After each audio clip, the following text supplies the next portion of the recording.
ही निवास करना चाहिए एक, और तदनुराग जनानुगामी ब्रजमंडल में रहने वाले जो भगवान के भक्त हैं उनका अनुगमन करना चाहिए।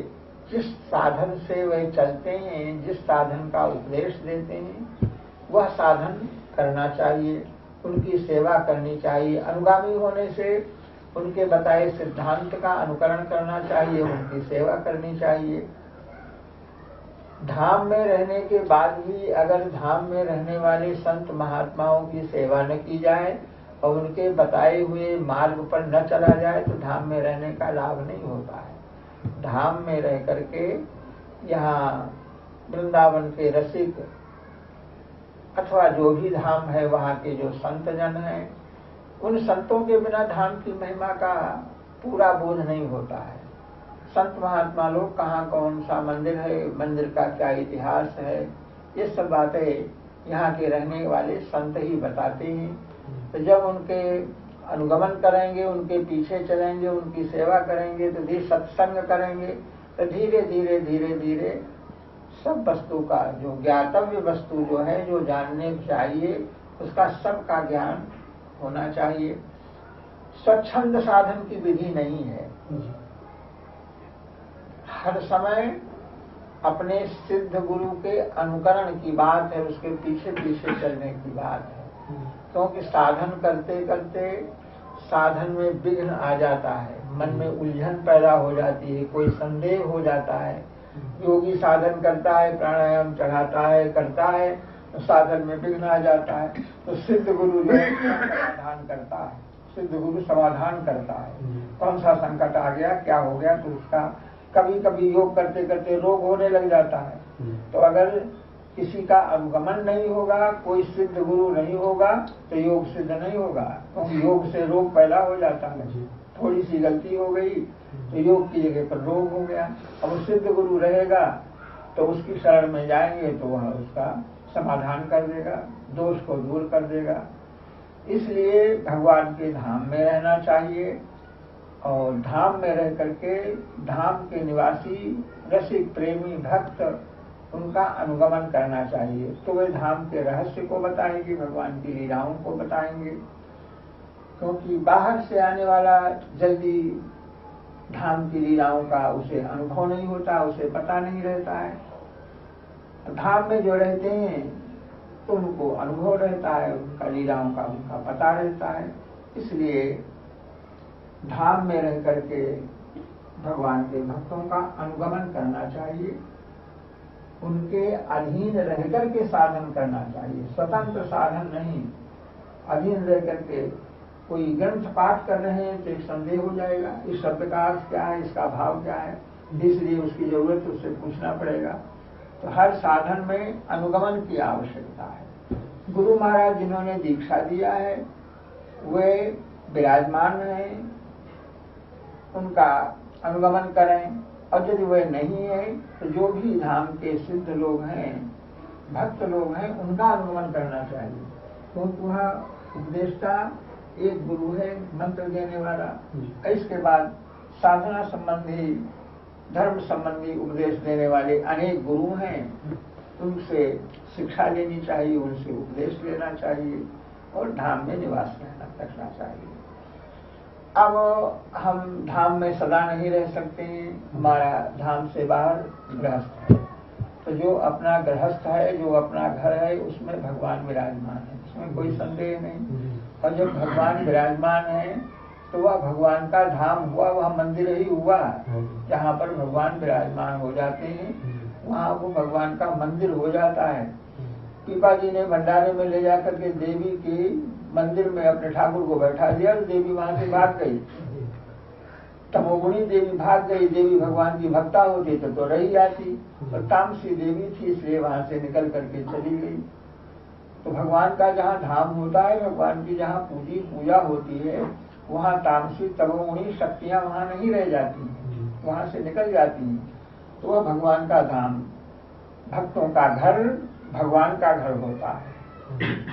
आग लग गई नामदेव के यहाँ, तो उन्होंने कहा कि ये तो भक्त का घर है, बिना भगवान के अतिरिक्त तो दूसरा कोई यहाँ आ ही नहीं सकता। अग्नि के रूप से आए तो भगवान आए, सर्प रूप से आए तो भगवान आए।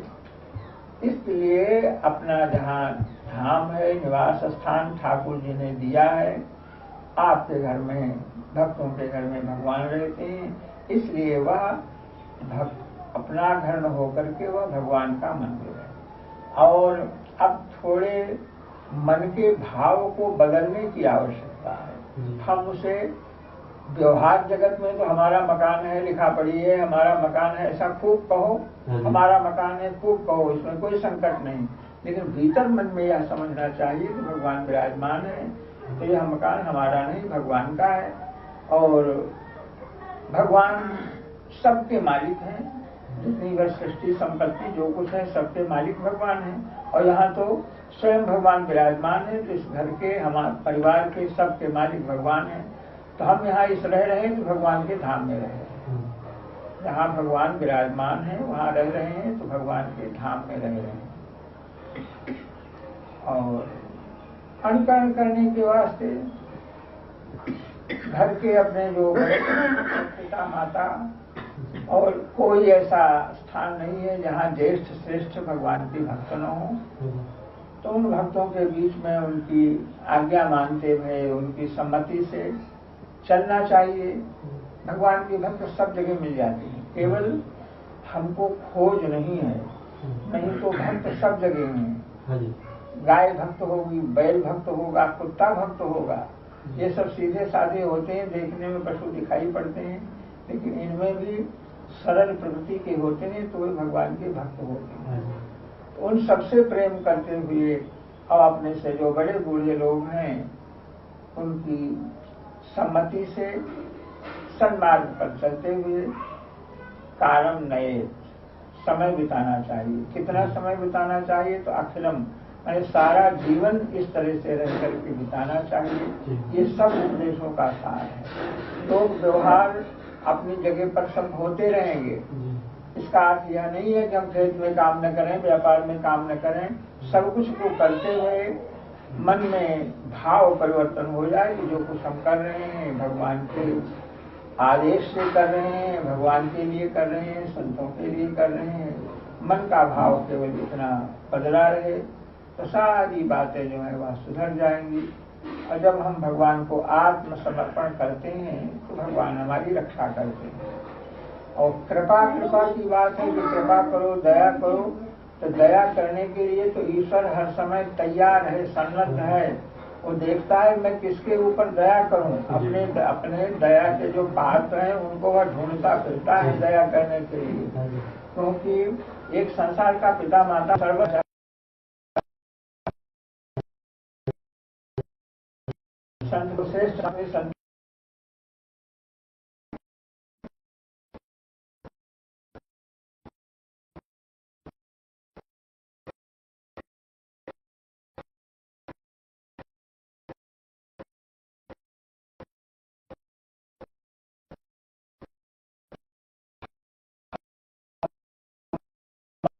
हमारे जो मनोरथ तो जो जहर के समान है उनको ईश्वर पूरा नहीं करता है। तो ईश्वर ने हमारे मनोरथ पूरे नहीं किए, इस बात को मान करके मन में खिन्न नहीं होना चाहिए। हमारा मनोरथ पूर्ण होने के योग्य नहीं था, इसलिए परमात्मा ने पूरा नहीं किया। तो कभी कोई मनोरथ पूरा न हो। और मनोरथ के वास्ते भगवान के सामने जिद करने की, हट करने की आवश्यकता नहीं है, क्योंकि भीतर बाहर की सब बात भगवान जानते हैं। और जो कुछ उचित है वो करेंगे, योगक्षेम का भान करेंगे, जो मिलना चाहिए उस वस्तु को भगवान मिलाएंगे और उसकी भगवान रक्षा भी करेंगे। इसलिए हम लोग भगवान की शरण में रहें और इस रहने से सारा जीवन अपना बिताएं। यह उपदेशों का सार एक आचार्य ने कहा है। 5 मिनट का सत्संग पूरा हो गया। अब हमारे पंडित जी